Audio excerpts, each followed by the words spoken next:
Academy Hindi में आपका स्वागत है। तो आज मैं आपको ना बहुत ही इंटरेस्टिंग चीज बताने वाला हूँ। तो बहुत से लोग मुझसे पूछे थे कि सर हमें मैनुअल टेस्टिंग इंटरव्यू कैसे क्रैक करें और कौन कौन सी ऐसी हैंडी चीज हैं जो हमें अपने साथ रखनी चाहिए, राइट। इस वीडियो के अंदर हम जानेंगे कि कैसे मैं खुद personally, right, manual testing interview crack कर पाता हूँ। और मैं बहुत सारे स्टूडेंट्स को ना यही रिकमेंड करता हूँ कि कौन सी चीजें आपको हैंडी रखनी चाहिए ताकि आप मैनुअल टेस्टिंग इंटरव्यू को बहुत ही आसानी से क्रैक कर पाए। ठीक है, चलिए स्टार्ट करते हैं वीडियो को। और मैं आपको बताता हूँ कि कौन कौन सी चीजें सबसे पहले आपको अपने पास रखनी चाहिए और कैसे आपको प्रिपेयर करना चाहिए मैनुअल टेस्टिंग इंटरव्यू के बारे में। ठीक है, ऑलराइट। तो सबसे पहले मैं आपको बताता हूँ, let me share my screen also guys. सबसे पहले आपको पता है क्या इंपॉर्टेंट है? मोस्ट इंपॉर्टेंट थिंग है आपको अपने पास ना सारी टेम्पलेट्स को ना हैंडी रखो। हैंडी का ये मतलब है कि बहुत बार क्या होता है कि जब भी हम मैनुअल टेस्टिंग का इंटरव्यू लेते हैं, राइट, तो हम बोलते हैं कि जैसे आप एक लॉगिन पेज का सिनेरियो का टेस्ट केसेस लिख दीजिए, राइट, या फिर आप एक टेस्ट प्लान बना दीजिए, या फिर आप एक्सप्लेन कर दो मुझे एंट्री क्राइटेरिया, एग्जिट क्राइटेरिया, ये सब के बारे में आप मुझे बता दो, राइट।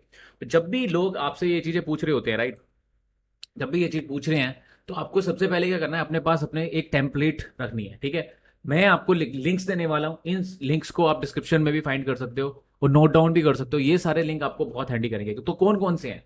सबसे पहले आपको टेस्ट केस की टेम्पलेट, जो टेस्ट केस की टेम्पलेट मैंने ऑलरेडी बना रखी है, ये आपको मिल जाएगी sdat.live/tc टेम्पलेट पे। ठीक है, ये यहाँ पे आपको मिल जाएगी। मैं आपको यहाँ पे एक बार बड़ा करके दिखा देता हूँ यहाँ पे, ताकि आपको पूरे सारे लिंक से एक साथ मिल जाए, राइट। ये आपको मिल जाएगी, ये आपको रखनी बहुत जरूरी है। ठीक है, मैं आपको यहाँ से दिखा देता हूँ और इसको हम कर लेते हैं थोड़ा सा जूम। कहाँ पे होता है zoom? Zoom zoom zoom zoom zoom zoom zoom zoom zoom, right.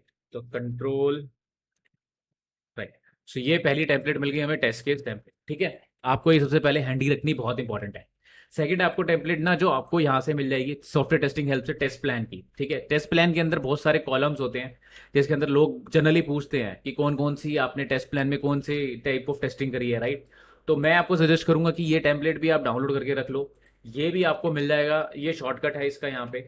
ठीक है, ये आपको टेस्ट प्लान से मिल जाएगा डायरेक्टली। अगर आप टेस्ट प्लान जाओगे sdat.live, यहाँ से आपको टेस्ट प्लान की एक टेम्पलेट भी मिल जाएगी। जिस ये टेम्पलेट बहुत अच्छी है, इसको आप डाउनलोड कर सकते हो, जिसके अंदर बहुत सारी चीज़ें बता रखी हैं। इसको मैंने प्रॉपरली एक्सप्लेन भी करा हुआ अपनी वीडियो के अंदर, टेस्टिंग अकेडमी हिंदी के अंदर, आप जाके देख सकते हैं। ठीक है, तीसरी चीज़ है रिक्वायरमेंट ट्रेसिबिलिटी मैट्रिक्स। कई बार लोग इससे रिलेटेड क्वेश्चन पूछ देते हैं, तो आपको यहाँ पे डाउनलोड के लिए यहाँ पे मिल जाएगी। ठीक है, तो आपको डायरेक्टली scrolltest.com/rtm पे अगर आप क्लिक करोगे तो आपको एक प्रॉपर एक्सेल फाइल मिल जाएगी। ठीक है, उसको आप कॉपी करके यूज़ कर सकते हो, या आरटीएम टेम्पलेट मिल जाएगी। ठीक है, आरटीएम टेम्पलेट बेसिकली होती क्या है कि टेस्ट केसेस वर्सेस रिक्वायरमेंट का एक डॉक्यूमेंटेशन होता है, जिसके अंदर टेस्ट केसेस और रिक्वायरमेंट दोनों को एक साथ लिखा जाता है। ठीक है, ये चीज़ें बहुत इंपॉर्टेंट है गाइज, मैनुअल टेस्टिंग इंटरव्यूज के लिए ये बहुत ही चीज़ इंपॉर्टेंट है। थर्ड थिंग आपके लिए जो मोस्ट इंपॉर्टेंट थिंग है ना गाइज, वो है bug report. Bug report generally लोग इंप्रेस होते हैं आप कैसे लिखते हो। ठीक है, तो तभी मैंने यहाँ पे बग रिपोर्ट का एक पूरा टेम्पलेट बना के लिख दिया है। ठीक है, अगर आपको चाहिए तो यहाँ पे इसका स्क्रीनशॉट भी ले सकते हो। यहाँ पे आपको यस, तो यहाँ पे मैंने एक प्रॉपर बग जीरा में ऐड भी कर रखा है। ये स्क्रीनशॉट लेके आप इसको कॉपी कर सकते हो, जिसके अंदर मैंने प्रॉपर बता रखा है कि कैसे आपको user name, steps to reproduce कराना है, actual result, expected result, URL, environment, photo वगैरह सारी इन्फॉर्मेशन पूरी प्रॉपरली कैसे डालनी है, ये भी आपको यहाँ पे प्रॉपरली मिल जाएगा। ठीक है, तो ये सारी चीज़ों को आपको अच्छे से नोट डाउन करके रखना है। ये हैंडी चीज़ें बहुत इंपॉर्टेंट है, क्योंकि मैंने देखा कि मेरे बहुत सारे स्टूडेंट्स इनके बेस पे ही मैनुअल टेस्टिंग का इंटरव्यू क्रैक कर पाए हैं। ठीक है, तो अब मैं बताता हूँ कि आपको कैसे प्रिपेयर भी करना है मैनुअल टेस्टिंग के बारे में। थ्योरेटिकल है, थोड़ा सा छोटे, बहुत जल्दी बताने वाला हूँ आपको। मैनुअल टेस्टिंग इंटरव्यू पढ़ने के लिए ना, राइट गाइस, बहुत इंपॉर्टेंट चीज़ है कि आपको सबसे पहले तो अपना फोकस सबसे पहले रखना पड़ेगा ब्लैक बॉक्स टेस्टिंग टेक्निक्स पे। ठीक है, ब्लैक बॉक्स टेस्टिंग टेक्निक्स जो होती हैं, उनमें अगर आप देखोगे, जैसे टेक्निक्स जो हैं उनमें अगर आप देखोगे तो बाउंड्री वैल्यू आती है। ठीक है, बाउंड्री वैल्यू जिसको कहते हैं हम, इक्वलेंस पार्टीशन हो गया। ठीक है, स्टेट वाइज हो गया, अगर मैं वहाँ पे बात करूँ, राइट, स्टेट वाइज हो, स्टेट डिसीजन हो गए।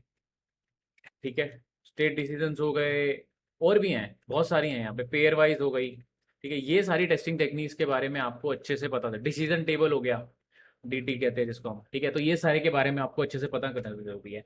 इसके बाद आपको ना end to end life cycle के बारे में हमेशा अपने प्रोजेक्ट्स में बताना है। इसके अंदर कैसे रिक्वायरमेंट एनालिसिस करते हैं हम FRS BRD से। ठीक है, फंक्शनल रिक्वायरमेंट स्पेसिफिकेशन, एस या फिर SRS होता है। सॉफ्टवेयर रिक्वायरमेंट स्पेसिफिकेशन, BRD मतलब बिजनेस रिक्वायरमेंट, ठीक है। टेस्ट प्लान कैसे बनाते हैं हम, टेस्ट केसेस कैसे लिखते हैं, ये सारी, ठीक है। बग रिपोर्ट कैसे करते हैं, टेस्ट रिपोर्ट कैसे भेजते हैं, ये चीज़ों के बारे में आपको प्रॉपर्ली पता होना चाहिए, तभी आप मैनुअल टेस्टिंग का इंटरव्यू क्रैक कर पाएंगे गाइस। बहुत सारे लोग इन चीज़ों को मिस कर रहे हैं, वो डायरेक्टली जंप कर देते हैं, उनको लगता है कि मैनुअल टेस्टिंग ईजी है और वो ट्राई करते हैं, पर ये सारे टेम्पलेट्स के बारे में उनको पता ही नहीं है, ठीक है। टेस्ट सिनेरियो टेम्पलेट भी होती है गाइस, तो वो चीज़ों के बारे में भी आपको देखना चाहिए, ठीक है। अब यहाँ पे मैं और बता देता हूँ आपको कि मैनुअल टेस्टिंग में आपको कैसे प्रिपेयर करना है। आपको इन सारी पहले तो टेस्टिंग टेक्निक्स के बारे में प्रॉपर पता होना चाहिए, फिर आप सारे डॉक्यूमेंट्स को पता करिए, ठीक है। और फिर आप एक बेसिकली मॉक इंटरव्यूज की तरफ जाइए, ठीक है। मॉक इंटरव्यूज बहुत सारे आजकल ऑनलाइन पड़े हैं, वहाँ पे आप डिस्कशन करके देख सकते हैं, ठीक है। खुद से टेस्ट केसेस लिखना शुरू करिएगा, इस खुद से टेस्ट केसेस लिखिए, नेगेटिव टेस्ट केसेस के बारे में और पढ़िए, कैसे नेगेटिव टेस्ट केस होते हैं। इसके साथ API टेस्टिंग मैनुअल पार्ट जो है ना, वो आपको बिल्कुल पढ़ना पड़ेगा। बहुत सारे लोग पूछते हैं, डीबगिंग से रिलेटेड क्वेश्चन जरूर पूछते हैं लोग क्रोम डेव टूल्स में, ठीक है। आजकल डीबगिंग लोग जो पूछ रहे हैं ना, वो बहुत जगह यहाँ भी पूछे, वो ग्रे लोग से भी पूछ रहे हैं। ग्रे लोग्स हो गया, सेंट्री JS हो गया, ये सब जावास्क्रिप्ट के एरर्स जो आते हैं वेब एप्लीकेशन में, राइट। तो मैं भी वेब एप्लीकेशन से रिलेटेड बात कर रहा हूँ, तो ये सारी चीज़ों के बारे में भी लोग पूछना शुरू करते हैं, ठीक है। तो मेक श्योर आप इन सबको प्रिपेयर करो अच्छे से। आई थिंक आप मैनुअल टेस्टिंग का इंटरव्यू आराम से क्रैक कर पाओगे। अगर इससे रिलेटेड और इन्फॉर्मेशन चाहिए, आप चाहते हो कि मैं एक प्रॉपर सीरीज बनाऊं मैनुअल टेस्टिंग से रिलेटेड, पार्ट 2 कमेंट कर देना इस सीरीज के अंदर, कमेंट के अंदर सॉरी, और मैं आपको पार्ट 2 बना दूंगा, ठीक है। मिलते हैं अगली वीडियो के अंदर, bye. This was Pramod, bye, मिलता हूँ अगली वीडियो।